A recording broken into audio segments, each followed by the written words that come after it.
The grocery store hummed with the low murmur of shoppers and the rhythmic beeping of checkout scanners. Clara moved carefully through the aisles, her worn sneakers squeaking softly against the polished floors. Her list was folded neatly in her hand: bread, eggs, a carton of milk, and a bag of rice. Each item had been carefully selected to stretch her earnings as far as possible. Clara had become an expert in finding value in the smallest things. As a single mother raising her 8-year-old daughter, Lily, on part-time cleaning jobs, every dollar mattered. Despite the constant juggling of bills and necessities, Clara carried herself with quiet determination. She found small joys where she could a kind word from a stranger, the vibrant smile on Lily's face, or the colorful drawings her daughter proudly taped to the fridge. As she approached the checkout line, Clara's eyes landed on an elderly man a few spots ahead of her. His frame was slightly hunched, and his hands trembled as he unpacked a small basket. He wore a faded brown sweater and neatly pressed slacks, his appearance tidy but unassuming. Something about him, perhaps the gentle smile he gave the cashier or the care with which he placed each item on the conveyor belt, drew Clara's attention. "Good afternoon," the man said to the cashier, his voice warm but tinged with age. "Just these today." The cashier scanned his items: a carton of eggs, a bag of oranges, and a box of tea. The total appeared on the screen, and the man reached into his pocket to retrieve a well-worn credit card. Sliding it through the machine, he waited, his expression calm. But the machine flashed red. "Declined," he said, frowning in confusion. "That can't be right. Let me try again." The cashier nodded politely and reset the machine. He swiped the card again. The same red error message appeared. The man's face flushed as he patted his pockets, his movements growing more frantic. "I must have left my other card at home," he muttered, his voice lower now. Behind him, the line began to stir. A woman sighed loudly, and a man farther back muttered something under his breath. The cashier glanced at the growing queue, her expression torn between sympathy and urgency. Clara's heart clenched. She recognized the look on the man's face, the quiet panic of someone caught in a vulnerable moment. She hesitated only for a second before stepping forward. "Excuse me," she said softly, holding out a few crumpled bills. "I can cover it." The man turned to her, his gray eyes wide with surprise. "Oh no, my dear," he said quickly. "I couldn't possibly let you do that." "It's really no trouble," Clara insisted, her voice steady but kind. "Please, let me help." The cashier glanced between them, waiting. The elderly man hesitated, his hand hovering over the edge of the counter. Finally, he nodded, his shoulders slumping with quiet relief. "You're very kind," he said, his voice thick with gratitude. "Thank you." Clara handed the money to the cashier, who rang up the purchase and bagged the groceries. The man took the bag, his hands still trembling slightly. "You've done me a great kindness today," he said, turning back to Clara. "May I have your name?" "It's Clara," she said with a small smile. "And really, it's nothing." "Nothing?" The man shook his head. "You didn't have to step in, and yet you did. That means everything to me." He reached into his pocket, pulling out a small notepad and pen. Scribbling quickly, he tore off a page and handed it to her. "Please, take this," he said. "If you ever need anything at all, call me." Clara accepted the paper, her fingers brushing against the neat, careful handwriting. "I'm just glad I could help," she said simply. The man smiled, his gratitude evident in the softness of his expression. As he left, bag in hand, Clara felt a quiet sense of satisfaction settle over her. That evening, Clara returned to the small apartment she shared with Lily. It was modest, the furniture mismatched and the walls scuffed, but Clara had made it a home. As she stepped inside, Lily came bounding over, her arms wrapping tightly around her waist. "Mommy. You're back," Lily said excitedly. "Did you get the milk?" "I did," Clara said, laughing as she kissed the top of Lily's head. They unpacked the groceries together, filling the shelves of their aging fridge with the essentials. Dinner was simple, a stir-fry made from leftover vegetables, but Lily's cheerful chatter made the meal feel rich. Later, after the dishes were washed and Lily had been tucked into bed, Clara sat at the kitchen table, sorting through the receipts in her purse. Her fingers brushed against the slip of paper the man had given her. She pulled it out, her eyes scanning the neatly written name and phone number. Clara smiled faintly and set the paper aside. People often said such things in moments of gratitude, and she didn't expect to ever use it. To her, the moment in the grocery store was simply a fleeting connection, one of those rare instances of shared humanity in an often harsh world. But elsewhere in town, the elderly man sat alone in a quiet room, sipping tea from a delicate china cup. His thoughts drifted back to Clara, her face vivid in his mind. He had been struck not only by her generosity but by the unassuming way she had offered it, without hesitation or expectation. He leaned back in his chair, gazing at the neatly framed photographs on the wall. Meeting Clara had stirred something within him, a sense of purpose he hadn't felt in years.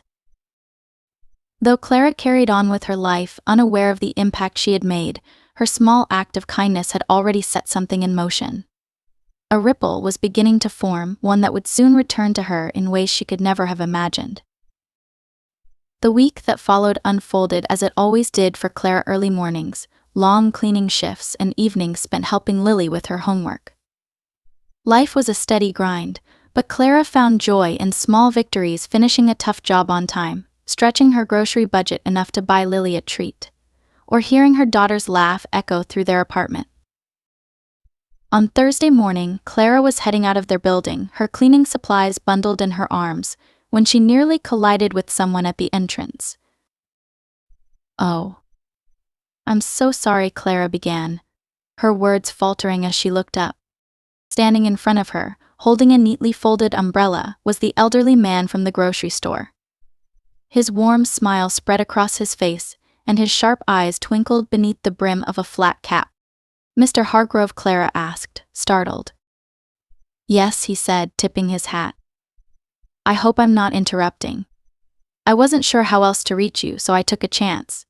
I asked the grocery clerk if she recognized you, and she kindly pointed me in this direction." Clara blinked, unsure how to respond. "Is everything all right?" "It is, thanks to you," Mr. Hargrove replied. "In fact, that's why I'm here. I wanted to thank you properly."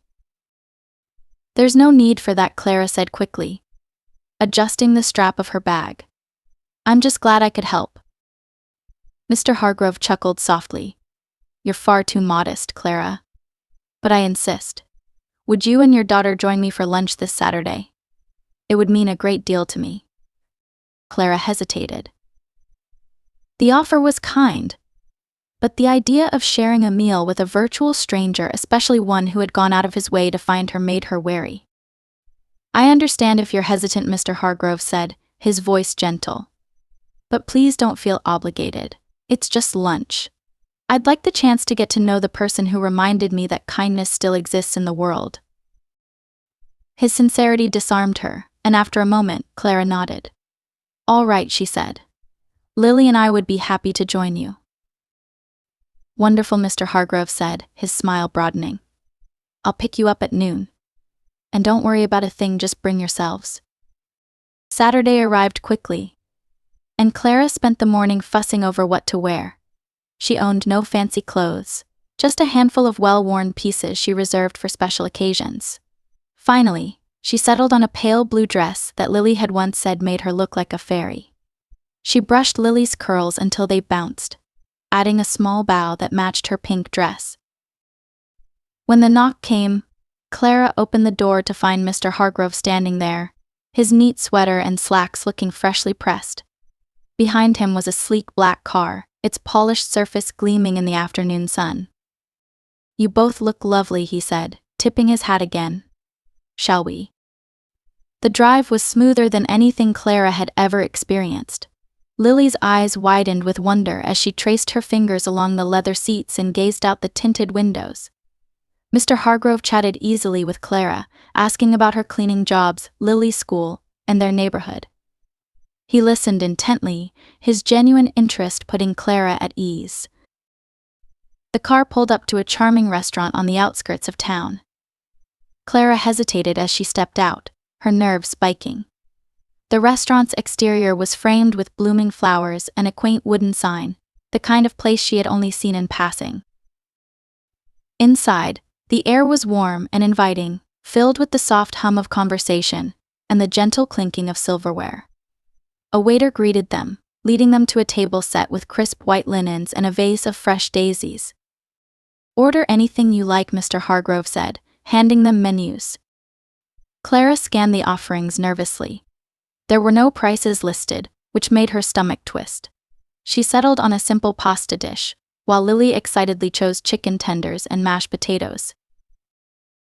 As they ate, Mr. Hargrove shared stories from his life. He spoke lovingly of his late wife, who had been his greatest source of strength and inspiration.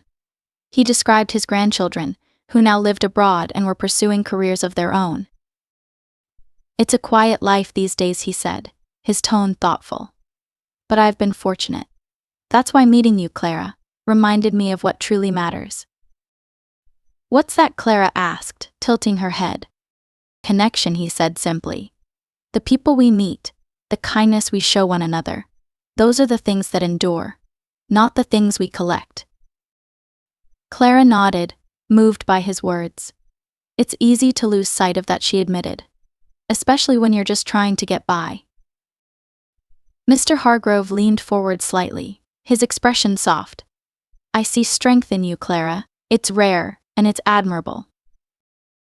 Clara didn't know how to respond, but before the conversation could grow too serious, Lily chimed in, chattering excitedly about her school's art contest. Mr. Hargrove's eyes twinkled as he encouraged Lily to describe her drawing in detail, his genuine interest making her beam with pride. After lunch, Mr. Hargrove insisted on driving them home. As they pulled up to their apartment, he turned to Clara with a serious but kind expression. "Clara," he said, "I want you to know that if you ever need anything, you can always reach out to me. You've already done so much for me, and it would be my honor to return the favor." Clara nodded, feeling both grateful and unsure. She couldn't imagine asking him for anything, but his words carried a sincerity that made her believe he meant it. That evening, as Clara tucked Lily into bed, she reflected on the day.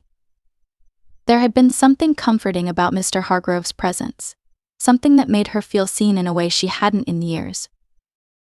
She couldn't have known that their lunch was just the beginning of a series of changes that would alter her life forever. The week after their lunch with Mr. Hargrove passed in its usual rhythm for Clara. Early mornings cleaning offices, afternoons tackling laundry and bills, and evenings spent helping Lily with schoolwork filled her days. Yet her thoughts often drifted back to the lunch. The warmth of Mr. Hargrove's words and the genuine kindness he had shown left an impression she couldn't shake. On Wednesday afternoon, as Clara finished mopping the tiled floors of a small medical office, her phone buzzed in her pocket. Wiping her hands on her apron, she pulled it out, frowning at the unfamiliar number. "Hello," she answered cautiously. "Clara, it's Mr. Hargrove," came the familiar, gentle voice. "Oh, hello," Clara said, surprised. "Is everything all right?" "Quite," he replied, his tone light. "Actually, I've been thinking about you, and Lily and I have a small idea. Would you be able to meet me tomorrow afternoon at the park? There's something I'd like to discuss." Clara hesitated. Her schedule was packed, but the curiosity in his voice piqued her interest. "I think I can make that work," she said. "Wonderful," Mr. Hargrove said. "There's a gazebo near the pond. Let's meet there at 2. The next day, Clara walked to the park hand in hand with Lily. The air was crisp, and leaves fluttered gently from the trees. The park bustled with activity, children laughing at the playground, joggers weaving along the paths, but it felt peaceful. Mr. Hargrove was waiting at the gazebo, a thermos and paper cups resting on the bench beside him. He stood as they approached, his warm smile lighting up his face. "Clara, Lily," he greeted, nodding politely. "Thank you for coming." "It's no trouble," Clara said, sitting down beside him. "What's on your mind?" Mr. Hargrove poured tea from the thermos, handing a cup to Clara. "I've been thinking about our lunch, about the challenges you shared," he began, his voice thoughtful. "And I can't help but admire the resilience you show every day." Clara flushed, shifting uncomfortably. "I do what I can," she said softly. "But it's not enough," he said gently. "It shouldn't just be about surviving, Clara. You deserve to thrive." She looked at him, unsure of how to respond. "That's why I'd like to help you," Mr. Hargrove continued, reaching into his coat pocket.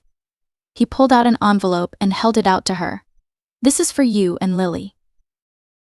Clara hesitated, her heart pounding as she took the envelope. She opened it slowly, her breath catching when she saw the contents: a check for $10,000.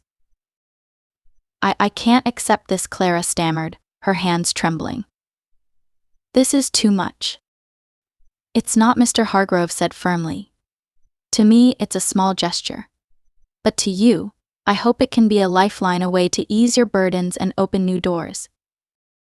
Tears filled Clara's eyes as she looked at the check, then back at Mr. Hargrove. "I don't know how to thank you," she whispered. "You already have," he replied, smiling warmly, "by showing me that kindness still exists in the world. This is my way of paying it forward." Over the next few days, Clara carefully considered how to use the money. She paid off their overdue rent and utilities, stocked their pantry with groceries, and bought Lily a warm winter coat and sturdy shoes. For the first time in years, she allowed herself a small indulgence, a pair of comfortable boots to replace her worn-out sneakers. But beyond the immediate relief, Clara felt something new stir within her: possibility. One evening, after Lily had gone to bed, Clara sat at the kitchen table, scribbling notes in a small notebook. Ideas flowed from her pen, dreams she had never allowed herself to consider before. "I want to create something," she murmured to herself, tapping her pen against the table. "What kind of something?" came Lily's sleepy voice from the doorway. Clara smiled as her daughter padded over, her stuffed bear clutched in one hand.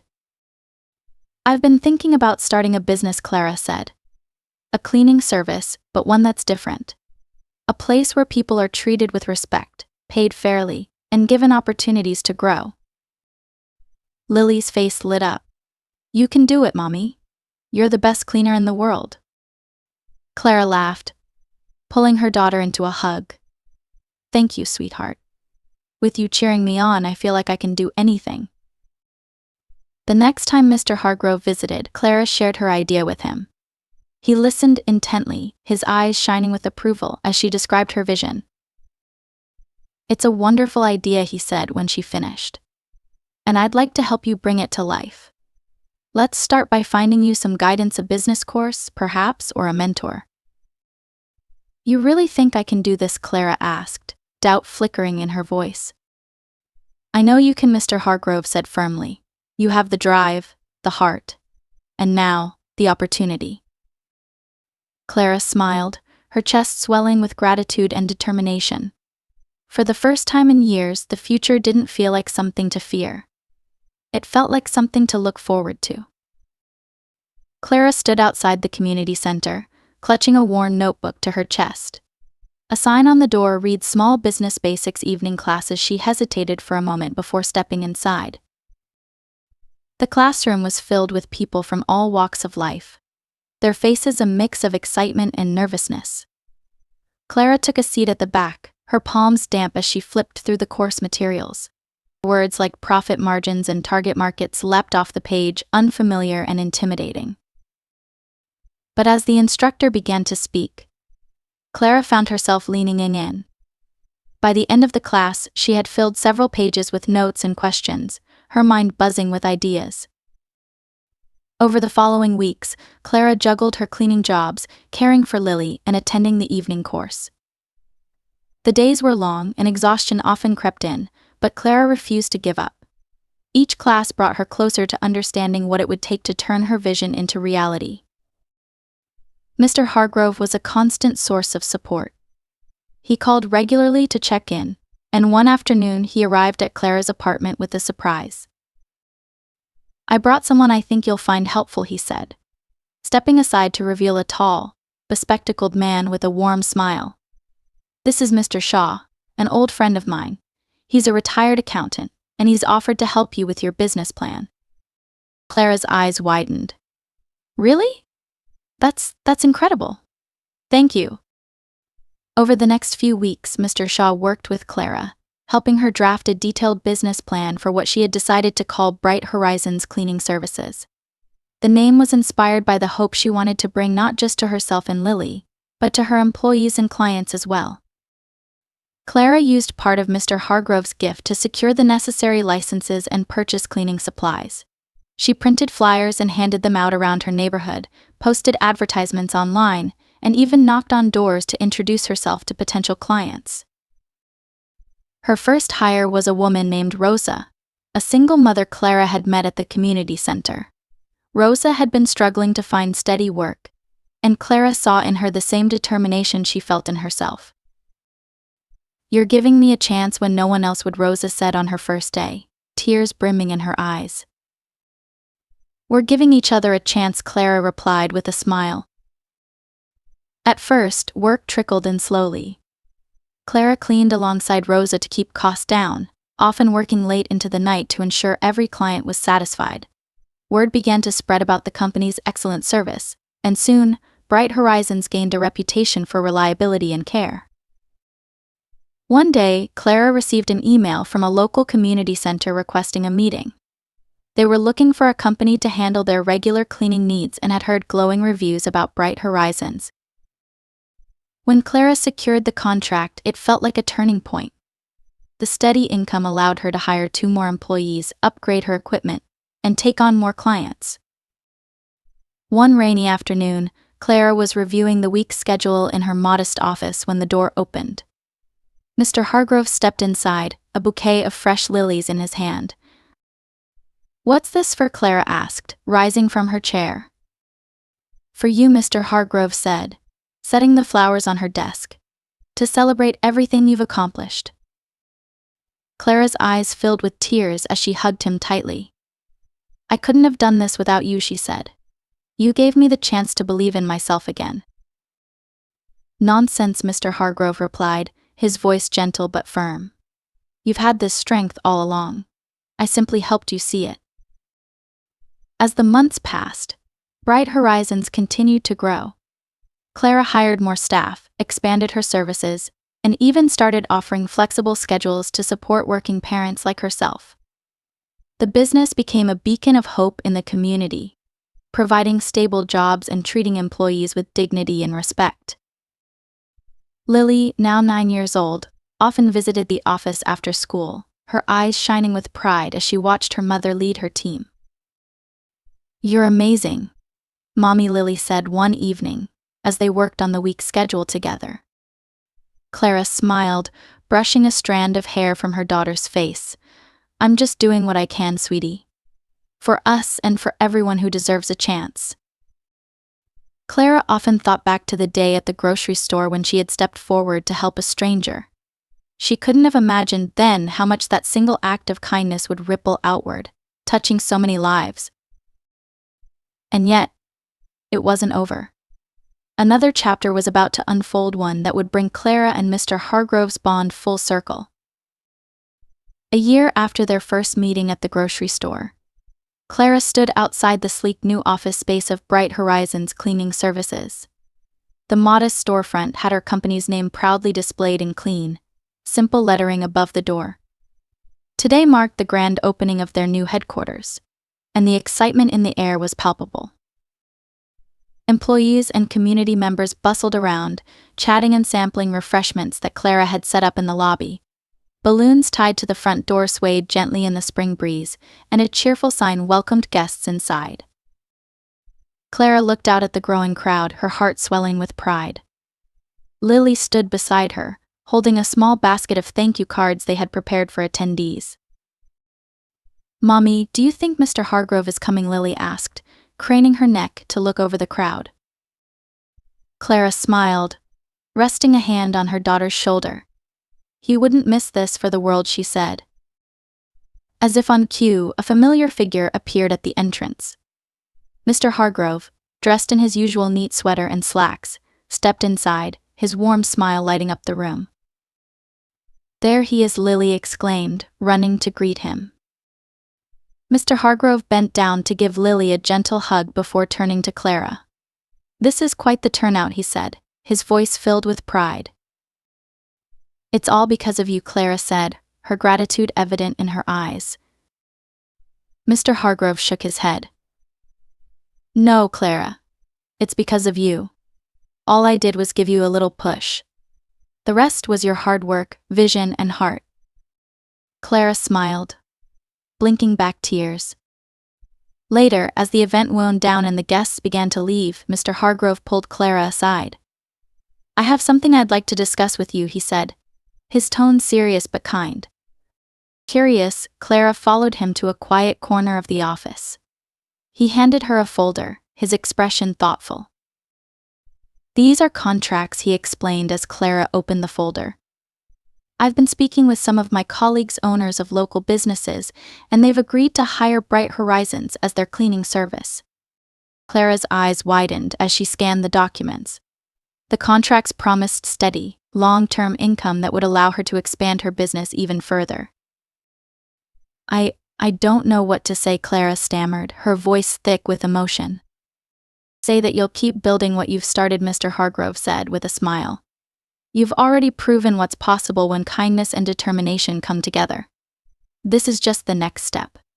Clara hugged him tightly, overwhelmed with gratitude. "I'll make you proud," she whispered. "You already have," Mr. Hargrove replied.